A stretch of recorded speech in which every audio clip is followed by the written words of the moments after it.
One of the problems is that you can only tell when you've got an unsustainable boom after it's actually bust. Because if everyone recognized that it was going to be unsustainable, it wouldn't go on.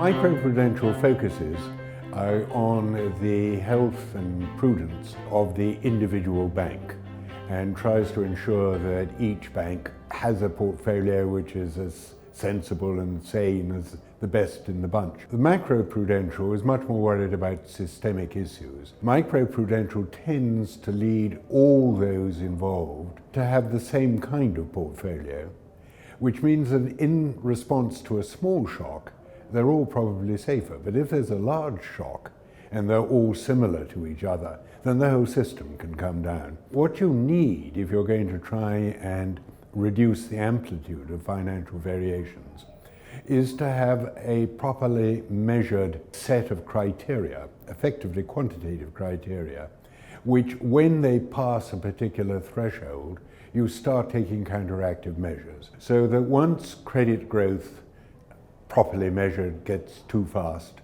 combined with housing prices and property prices, there is a sort of commitment to considering issuing or introducing stronger anti-cyclical measures. You don't actually have to do it, but I think there ought to be a requirement on the Macroprudential Authority, in our case the Bank of England, to explain under certain circumstances why it has not been taking sufficiently strong counter-cyclical measures.